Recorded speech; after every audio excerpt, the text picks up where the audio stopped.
అందరికీ నమస్కారం. ముందుగా భారతదేశ స్వాతంత్ర దినోత్సవ శుభాకాంక్షలు.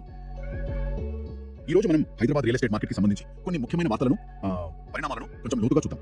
ప్రముఖ తెలుగు ఇంగ్లీష్ పేపర్లలో వచ్చిన సమాచారం ఇది. అవును, అసలు ఏం జరుగుతుంది? ఈ మార్పులు మనల్ని అంటే హైదరాబాద్ వాసులని ఇంకా స్థిరాస్తి మార్కెట్ ని ఎలా ప్రభావితం చేస్తాయి అది తెలుసుకోవాలి. కరెక్ట్. ఈ విశ్లేషణ మీకు అందిస్తున్నది కోల్డ్వెల్ బ్యాంకర్ సూత్ర ప్రాపర్టీ హైదరాబాద్ చుట్టుపక్కల ప్రాపర్టీ రియల్ ఎస్టేట్ వార్తలతో అప్డేట్ గా ఉండాలంటే మమ్మల్ని ఫాలో అవ్వండి. తప్పకుండా. Okay, first Telangana RERA action గురించి మాట్లాడుకుందాం. గూగి ప్రాపర్టీస్ ప్రైవేట్ లిమిటెడ్ విన్నారా? వాళ్ళకి 27 లక్షల ఫైన్ వేశారు. 27 లక్షలు ఎందుకు?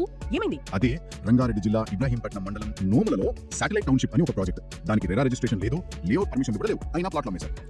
రెరా లేఅవుట్ లేకుండా అమ్మడమా? అది చాలా సీరియస్ కదా. అవును, సుమలత కమరెడ్డి లాంటి కొందరు కంప్లైంట్ చేస్తే విషయం బయటకు వచ్చింది. 12 మంది దగ్గర ప్రీ లాంచ్ ఆఫర్ అని చెప్పి పెద్ద మొత్తంలో అడ్వాన్స్ తీసుకున్నారట.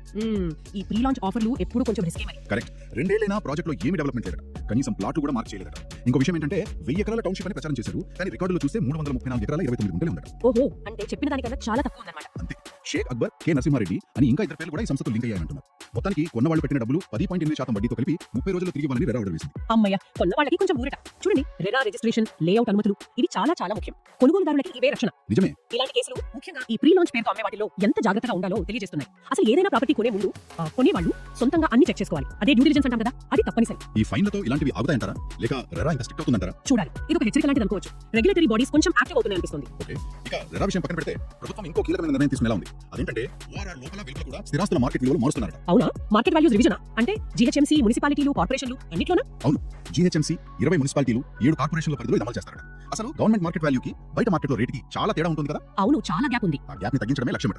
దీనివల్ల గవర్నమెంట్ కి 2000 కోట్ల అదనపు ఆదాయం వస్తుందని అంచనా వేస్తున్నారు. అంటే రిజిస్ట్రేషన్ ఖర్చులు పెరుగుతాయన్నమాట కొనే వాళ్ళకి. అదే అనిపిస్తుంది. మరి మీరేమంటారు? ఖచ్చితంగా దీని డైరెక్ట్ ఎఫెక్ట్ కొనే వాళ్ళ మీద పడుతుంది. రిజిస్ట్రేషన్ ఛార్జీలు పెరుగుతాయి, ప్రభుత్వానికి రెవెన్యూ పెరుగుతుంది. అయితే ఇక్కడ ఇంకో పాయింట్ కూడా ఉంది. ఏంటది? కొన్ని చోట్ల అసలు గవర్నమెంట్ మార్కెట్ వాల్యూని బయట మార్కెట్ కన్నా ఎక్కువ ఉందని కంప్లైంట్స్ కూడా వచ్చాయట. ఓ అలాగా? అవును, అందుకే ఈసారి వాస్తవ విలువలే నమోదు చేయాలని ఆర్డర్స్ ఉన్నట్టున్నాయి. డిస్ట్రిక్ట్ రిజిస్ట్రార్లు ఫీల్డ్ స్టడీ చేసి రిపోర్ట్ ఇస్తారు. ఆ తర్వాత కొత్త రేట్లు వస్తాయి. రోడ్స్ దగ్గర కమర్షియల్ కూడా ఫిక్స్ చేస్తారా?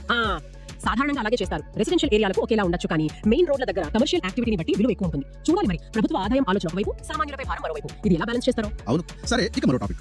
ఇది కొంచెం ఆందోళన కలిగించేది. మన వర్షాలు వరదలు వచ్చాయి కదా. అవును, హైదరాబాద్ బాగానే దెబ్బతీశాయి. దానివల్ల హిమాయత్ సాగర్ చుట్టుపక్కల ఆక్రమణల బండారం బయటపడింది. FTL అంటే ఫుల్ ట్యాంక్ లెవెల్ పరిధిలో కట్టిన వెంచర్లు, ఫామ్ హౌస్లు అన్ని నీళ్ళలో మునిగిపోయాయి. అరే, FTL లోపల కట్టడాలా? అసలు అక్కడ జీవో 111 ఉంది కదా. అదే కదా పాయింట్. జీవో 111 ఉన్నా కూడా శిఖం భూముల్లో అంటే ప్రభుత్వ చెరువు భూముల్లో నిర్మాణాలు జరిగాయని క్లియర్ గా తెలుస్తుంది. అంటే రూల్స్ ని పట్టించుకోలేదన్నమాట. అంతేకాదు, ఇవి ముంపు ప్రాంతం కాదని తప్పుడు ఎన్ఓసీలు ఇచ్చారని, అందులో అవినీతి జరిగిందని గట్టిగా ఆరోపణలు వస్తున్నాయి. ఓ మై గాడ్, ఎన్ఓసీలలో అవినీతి, ఇది చాలా సీరియస్ విషయం. కోకాపేట దగ్గర ఉన్న చిలుకూరు, మొయినాబాదు, బండ్లగూడ, జాగీర్, శంకర్పల్లి మండలాల్లో కొన్ని ఏరియాలు మునిగిపోయాయి. ఒక ఏపీ లీడర్ వెంచర్, కొందరు పెద్ద ఆఫీసర్ల రిసార్ట్లు, ఒక పెద్ద కన్స్ట్రక్షన్ కంపెనీ బిల్డింగ్ కూడా మునిగిందని టాక్. ఉస్మాన్ సాగర్ లోకి కూడా బాగా వరద నీరు వస్తుందట. నిన్నటికి 1785.70 అడుగులకు చేరింది. ఇది నిజంగా చాలా ఆందోళనకరం. FTL బఫర్ జోన్ రూల్స్ అంటే అవి అలంకారానికి కాదు కదా. వాటిని ఉల్లంఘిస్తే ఇలాగే ఉంటుంది. పర్యావరణానికి ఎంత నష్టం, మన నీటి వనరులకు ఎంత ప్రమాదం. అవును, ఇల్లీగల్ గా కడితే ఇలా వరదలకు ఆస్తి నష్టపోవడమే కాదు, లీగల్ గా కూడా చాలా చిక్కులు వస్తాయి. ఇక ఎన్నోసీల విషయంలో అవినీతి ఆరోపణలు నిజమైతే అది సిస్టమ్ ఫెయిల్యూర్ కి నిదర్శనం. అసలు జీవో 111 లాంటివి ఉండి కూడా ఎలా కట్టగలిగారు? ఎవరు చూస్తున్నారు ఇవన్నీ? అదే కదా ప్రశ్న. పర్యవేక్షణ ఎక్కడ లోపించింది? ఇది కేవలం హిమాయత్ సాగర్ దగ్గరేనా, లేక చాలా చెరువుల పరిస్థితి ఇదేనా? ఇది కూడా చూడాలి. ఈ నేపథ్యంలో హిమాయత్ సాగర్ చుట్టూ ప్రాపర్టీలు కొన్న వాళ్ళకి, కొనాలనుకున్న వాళ్ళకి ఒక సలహా ఇస్తున్నారు వార్తల్లో. ఏమిటది? ఏదైనా కొనే ముందు ముఖ్యంగా ఇలాంటి సెన్సిటివ్ ఏరియాలో తప్పకుండా పర్సనల్ గా వెళ్ళి చూడాలి. అక్కడ పరిస్థితి గమనించాలి. గవర్నమెంట్ రికార్డులు, లేఅవుట్లు, ఎన్విరాన్మెంటల్ క్లియరెన్స్ అన్ని క్షుణ్ణంగా చెక్ చేసుకోవాలి. ఎక్కడైనా ఇల్లీగల్ కన్స్ట్రక్షన్స్ కనిపిస్తే కంప్లైంట్ చేయాలని కూడా చెప్తున్నారు. ఇది 100% కరెక్ట్ సలహా. బ్రోచర్లో చూసో ఎవరో చెప్పారని కాదు, మనమే స్వయంగా వెళ్ళి చూసుకోవాలి. ముఖ్యంగా చెరువులు, కుంటల దగ్గర పర్యావరణ పరంగా సున్నితమైన చోట్ల భూమి కొనేటప్పుడు దాని లీగాలిటీని పక్కాగా నిర్ధారించుకోవాలి. అంటే అన్ని డాక్యుమెంట్లు సరిగా ఉన్నాయో లేదో చూసుకోవాలంటారు. అంటే ఇది హిమాయత్ సాగర్ అనే కాదు, ఎక్కడైనా సరే రియల్ ఎస్టేట్ కొనేటప్పుడు ఇది బేసిక్ రూల్.